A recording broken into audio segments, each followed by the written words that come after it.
Hello friends, FST1 video lecture series की part 13 video में आपका स्वागत है।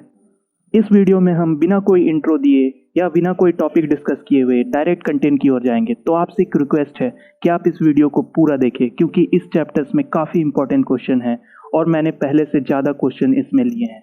तो चलिए बिना देर किए वीडियो को शुरू करते हैं। पहला चैप्टर इस वीडियो का है चैप्टर 23 मस्तिष्क और शरीर, और दूसरा चैप्टर है चैप्टर 24 मनोविज्ञान और व्यवहार के पहलू। तो चलिए बिना देर किए पहले क्वेश्चन की ओर बढ़ते हैं।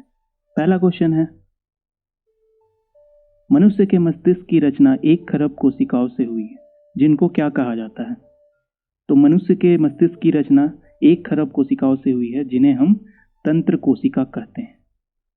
अगला क्वेश्चन है, तंत्रिका तंत्र से मांसपेशियों और ग्रंथियों को संकेत कौन भेजता है? तो तंत्रिका तंत्र से मांसपेशियों और ग्रंथियों को हमारे शरीर में जो संदेश भेजने का काम करता है वो करते हैं मोटर न्यूरॉन, जिन्हें प्रेरक तंत्र कोशिका कहा जाता है। इंग्लिश में कहते हैं मोटर न्यूरॉन। नेक्स्ट क्वेश्चन, तंत्रिका आवेग कब पैदा होते हैं? तो तंत्रिका आवेग पैदा होने का जो कंडीशन है वो है किसी उद्दीपन या किसी उत्तेजित करने वाली घटना के बदले। किसी उद्दीपन या किसी उत्तेजित करने वाली जब घटना होती है तो हमारे शरीर में तंत्रिका आवेग पैदा होते हैं। चलिए अगले क्वेश्चन की ओर बढ़ते हैं। अगला प्रश्न है, कोशिका का वह भाग जो धागे की तरह है, अन्य किस्मों की कोशिकाओं या बाहरी पर्यावरण से सूचना लाता है, उसे क्या कहते हैं? तो कोशिका का वह भाग है जो धागे की तरह होता है, जो दूसरी कोशिकाओं से या पर्यावरण से सूचना को लाता है, तो उसे कहते हैं, उस भाग को द्रुमिका कहा जाता है। अगला प्रश्न, तंत्रिकाक्ष टर्मिनल द्वारा एक विशेष रसायन छोड़ा जाता है, जिसे क्या कहते हैं? तो तंत्रिकाक्ष टर्मिनल, इनसे एक रसायन निकलता है, उस रसायन को तंत्रिका ट्रांसमीटर कहा जाता है, तंत्रिका ट्रांसमीटर। अगला प्रश्न, किसी तंत्रिकाक्ष के सिरों और अगली कोशिका के द्रुमिका के बीच रिक्त स्थान को क्या कहते हैं? तो किसी तंत्रिकाक्ष के सिरों और अगली कोशिका के द्रुमिका, मतलब द्रुमिका और तंत्रिकाक्ष के सिरों के बीच का जो रिक्त स्थान होता है उसे क्या कहते हैं? उसे अंतर्ग्रथन कहते हैं। क्या कहते हैं? अंतर्ग्रथन। चलिए अगले क्वेश्चन की ओर बढ़ते हैं। अगला प्रश्न है, संवेदी अंग से केंद्रीय तंत्रिका तंत्र तक एक संदेश कौन ले जाता है? तो संवेदी अंग से केंद्रीय तंत्रिका तंत्र तक संदेश ले जाने का जो कार्य करता है वो संवेदी कोशिकाएं कहती हैं। कौन करती है दोस्तों? संवेदी कोशिकाएं। याद रखिएगा, संवेदी कोशिकाएं जो है वो केंद्रीय तंत्रिका तंत्र से संदेश ले जाते हैं। चलिए अगले प्रश्न की ओर बढ़ते हैं। अगला प्रश्न है, मस्तिष्क का सबसे बड़ा भाग कौन सा है? तो मस्तिष्क का जो सबसे बड़ा भाग होता है वो प्रमस्तिष्क होता है। तो वीडियो पसंद आ रही हो दोस्तों तो वीडियो को जरूर एक लाइक करें, ताकि मैं इस तरह की वीडियो आपके लिए आगे भी लाता रहूं। अगला प्रश्न है, तंत्रिका तंत्र के 2 भाग कौन से हैं?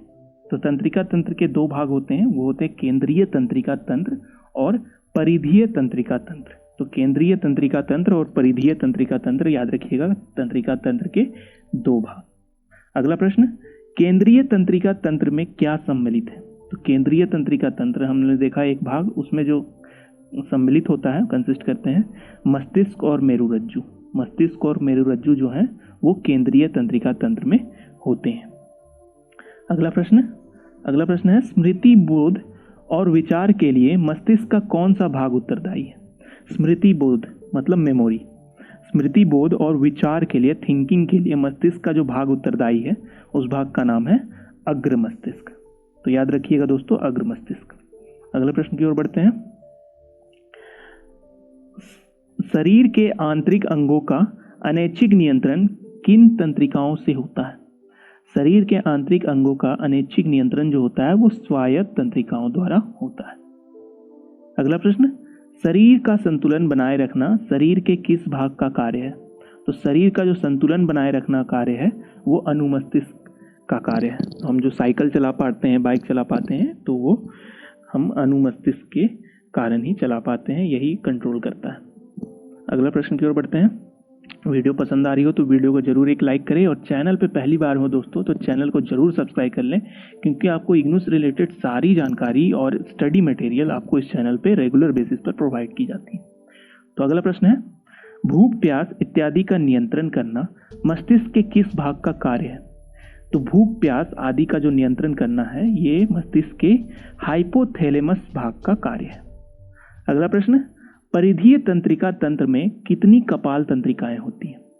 तो परिधीय तंत्रिका तंत्र जो तंत्रिका तंत्र का एक पार्ट है उसमें टोटल 12 जोड़ी जो होती हैं कपाल तंत्रिकाएं होती हैं।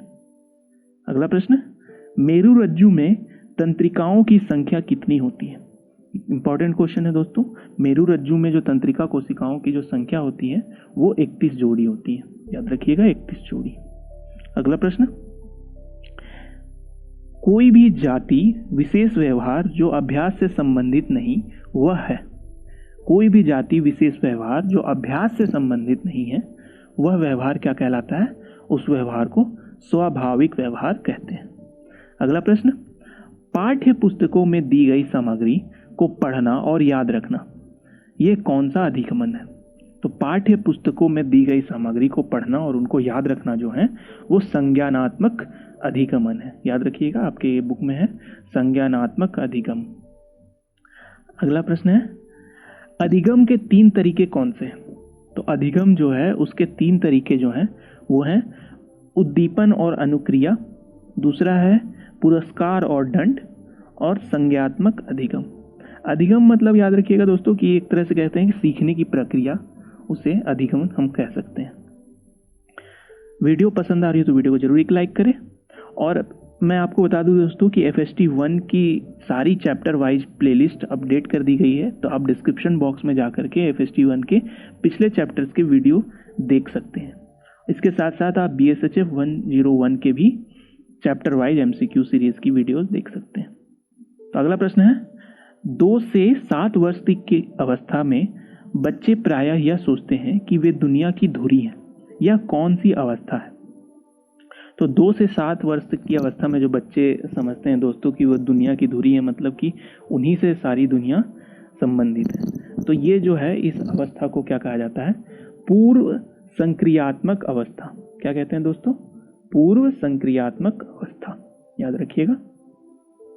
अगला प्रश्न है, व्यक्ति के संज्ञानात्मक विकास को नापने पर जो परिणाम सामने आता है उसे क्या कहते हैं?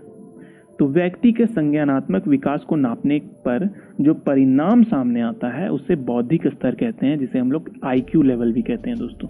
IQ लेवल किसी व्यक्ति के जो संज्ञानात्मक विकास है उसको नापने की एक प्रक्रिया है।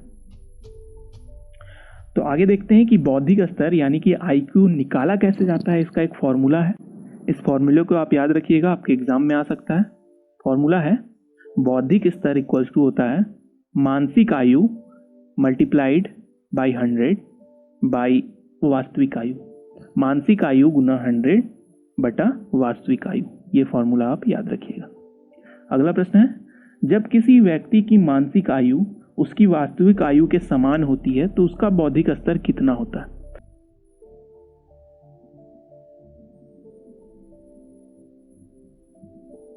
जब मानसिक आयु दोस्तों वास्तविक आयु के समान हो जाती है तो उनका जो IQ होता है वो 100 होता है, बौद्धिक स्तर वैसे व्यक्ति का 100 होता है। चलिए अगला प्रश्न है, शिशु के जन्म से 18 महीने तक की अवस्था को क्या कहते हैं? तो शिशु के जन्म से 18 वर्ष तक की अवस्था को संवेदी प्रेरक अवस्था कहा जाता है। अगला प्रश्न है, विस्थापित आक्रामकता क्या है? विस्थापित आक्रामकता जो है वो अप्रत्यक्ष क्रोध। अप्रत्यक्ष क्रोध क्या होता है? विस्थापित आक्रामकता। चलिए अगला प्रश्न है, आक्रामकता मानव की कैसी प्रक्रिया है? तो आक्रामकता जो है वो मानव की सीखी हुई प्रक्रिया है। दोस्तों आप में से कुछ लोगों के कमेंट आ रहे थे कि मैं क्वेश्चन की क्वांटिटी को बढ़ाऊं, तो इस वाले वीडियो सीरीज में मैंने क्वेश्चन की क्वांटिटी को बढ़ाया है। तो आप इन सारे क्वेश्चन को बिना स्किप किए अच्छे से देखिएगा, क्योंकि ये सारे जो प्रश्न हैं ये काफ़ी इंपॉर्टेंट हैं दोस्तों, और आपके आने वाले एग्जाम में काफ़ी इंपॉर्टेंट होंगे, क्योंकि आपका एग्जाम MCQ वाइज होगा। तो आपको इन 1 लाइनर्स को अच्छे से याद करके रखना है। चलिए अगला प्रश्न है, किशोरावस्था की अवस्था कितनी होती है? तो किशोरावस्था की जो आयु होती है वो 12 से लेकर के 18 वर्ष की आयु होती है किशोरावस्था। अगला प्रश्न है, वह अवस्था जब मनुष्य बाल्य अवस्था से वयस्कता की ओर अग्रसर होता है उस अवस्था को क्या कहते हैं? तो जब मनुष्य बाल्य अवस्था से वयस्कता की ओर बढ़ता है तो उस अवस्था को हम किशोरावस्था कहते हैं, याद रखिएगा। अगला प्रश्न है दोस्तों, मानव क्षमता इंजीनियरिंग का क्या अर्थ है? इंपॉर्टेंट टर्म है मानव क्षमता इंजीनियरिंग, ये आपके बुक में दिया हुआ है, तो इसका अर्थ देख लेते हैं। तो मानव क्षमता इंजीनियरिंग का अर्थ है मशीनों और कार्यस्थल पर मनुष्य की दक्षता का अध्ययन करना। तो मशीनों और कार्यस्थल पर मतलब फैक्ट्री या कार्यस्थल पर जो मनुष्य की दक्षता होती है उसको जो हम लोग अध्ययन करते हैं उसे हम मानव क्षमता इंजीनियरिंग कहते हैं। मतलब कि कोई मशीन बन गया और उसको हमने कहीं पे प्लांट कर दिया और उस पे जो व्यक्ति काम करेगा वो कितना स्किल है उनमें उस मशीन को ऑपरेट करने में, तो उस जो विज्ञान है उस विज्ञान को हम लोग मानव क्षमता इंजीनियरिंग कहते हैं, तो याद रखिएगा। अगला प्रश्न है, वे 3 तत्व कौन से हैं जिनका अंतरिक्ष में अंतरिक्ष यात्री की मानसिक स्थिरता पर प्रभाव पड़ता है? अंतरिक्ष में अंतरिक्ष यात्री की मानसिक स्थिरता पर प्रभाव पड़ता है। जब कोई व्यक्ति अंतरिक्ष में जाता है तो उसकी मानसिक स्थिति पर क्या प्रभाव पड़ता है, उसके 3 जो तत्व हैं वो कौन कौन से हैं? तो वो जो 3 तत्व हैं दोस्तों वो है अकेलापन, संवेदन का अभाव और भारहीनता। याद रखिएगा दोस्तों, जब कोई व्यक्ति अंतरिक्ष पर जाता है तो इन सब तीनों का बहुत ज़्यादा प्रभाव उन पर पड़ता है। अकेलापन, दूसरा है संवेदन का अभाव, मतलब कि उनको कोई फीलिंग बहुत कम होती है, और उनको भारहीनता का, क्योंकि गुरुत्वाकर्षण नहीं होता है तो भारहीनता का अनुभव होता है। तो दोस्तों आगे की वीडियोस देखने के लिए चैनल को सब्सक्राइब जरूर करें और बेल आइकन को दबा लें ताकि आपको आने वाली वीडियो की नोटिफिकेशन मिलती रहे। आशा करता हूँ वीडियो आपको पसंद आई होगी। तो मिलते हैं अगले वीडियो में, तब तक के लिए आप चैनल के दूसरे वीडियोस के साथ बने रहिए।